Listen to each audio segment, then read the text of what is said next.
How to transfer property into a living trust in California. Well, California, as I say, is one of the toughest states. Beautiful state. I lived there for 13 years, but doing business there, especially with the political climate, it even gets worse. And so having some conversation about, is that even what you want to do before you do it, is critical, which is why I want you always to call our office and check in with me, my expert team, before you do anything crazy like that. So once you put it into a trust, especially if it's an irrevocable trust, you personally are going to have a hard time moving it and getting it out. So be very, very definitive of what you want when you want it. The three things I want to talk about specifically to this are the essential steps necessary to actually transfer the property into the trust.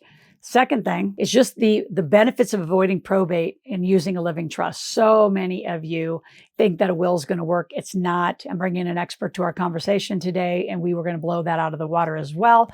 The third thing we're going to talk about are the common mistakes that we see over and over and over of transferring property, not done right, and you end up back in probate and you thought you had the whole thing solved. So to have this conversation with me today is an expert, a partner of mine, Scott, who is here to talk about how do you move that property into a living trust. So welcome, Scott.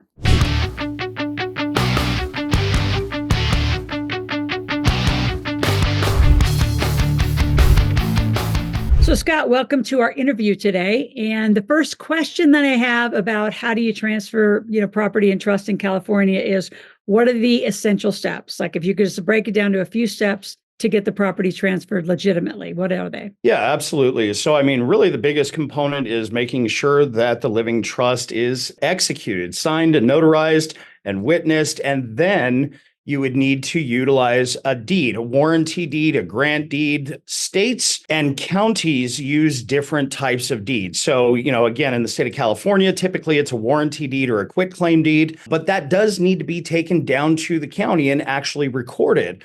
Once they provide the recorded document that states that the trust is actually the name, the registered name as of the property, then we go ahead and we put that document inside that, nice corporate trust documentation that you should have. So, Scott, talk about the benefits of avoiding probate. And I know we haven't talked to this audience yet, so maybe describe the nightmare of probate and how many clients you and I get in the middle of probate or could have avoided it. So first talk probate and then just the benefits of avoiding it specifically because of living trust.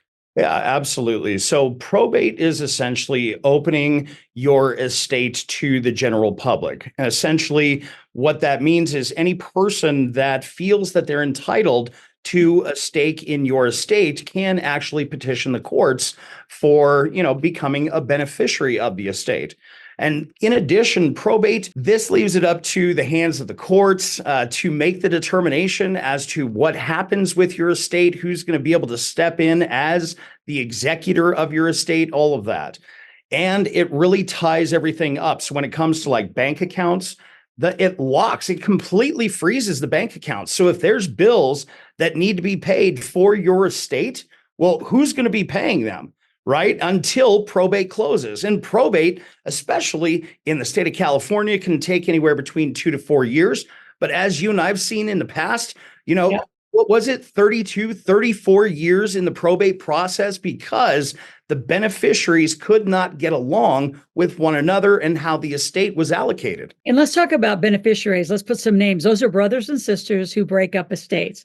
2.3 years is the average before a estate gets broke up, typically because there's not a trust, there's no directive, there's no real legacy planning of how the kids behave, so they all go to war. Scott and I are very familiar with multiple billionaire families here in Northern Nevada breaking up because the kids have all gone to war.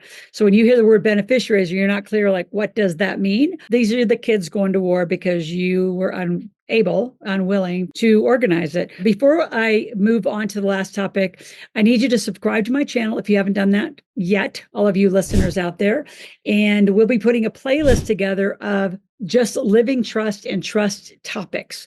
So that will be all of the topics where either I did them or Scott and I collectively have done them. We have our partners in Generational Wealth, a trust company, to do this for you. So as I transition back to you, Scott, first talk a little bit about before I talk about the common mistakes about transferring a property, I want the folks to really understand the critical nature of a will versus a trust. It's a little off topic, but I thought, well, let's throw some content and vocabulary in here because a lot of think, I have a will, I'm going to be fine. Yeah, absolutely. So a will is a quasi estate planning vehicle. However, a will still will go through the probate process. So it'll go through all of those exact things that you and I just talked about, in opening up the estate, prolonging the process, taking just years and then going back to the fighting of the kids and paying out probate attorneys. You're diminishing the value of your estate by 50 to 55% of its value before it actually gets kicked out to those beneficiaries.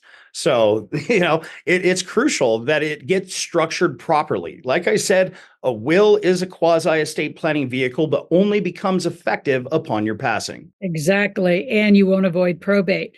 So let's go back to the topic at hand, which is how do you move a piece of property into the living trust, specifically in California?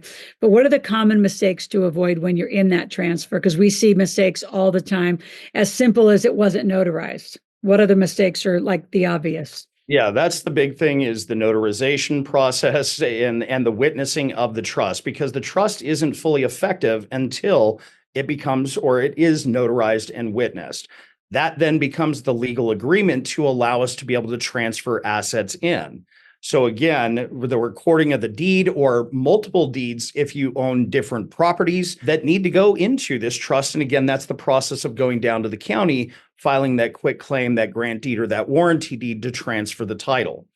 Now, when it comes to mistakes, I mean, that's really the biggest mistake that I've seen, but I really can't say any additional. I mean, that's really the biggest mistake that I have seen is you just don't execute the trust. Therefore, it's not effective. So we have a report for all of you about how to really, really create a great estate. Rockefeller style is what we really teach, is how do you control it, not own anything. So talk a little bit about what's in the report, Scott, that they're going to go get. Yeah, absolutely. So it's our estate planning bundle. So it explains what a living trust is. It really breaks it down into layman terms so it's easy to understand. It's not a bunch of legalese.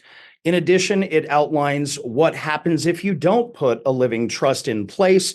And then what's also included is what is included in our trust that we provide, the essential documents to create a comprehensive estate plan. Perfect. And you're going to grab that report in the description below. While you're there, if you want to hear more about corporate life and trust life and generational wealth that Scott and I teach, grab 2 tickets to our Millionaire Intensive. It's on the description below as well. We do that program once a month just to continue to educate you on how do you really build this sequential life that actually is going to stand more than 2.3 generations. So Scott, thank you for being here today.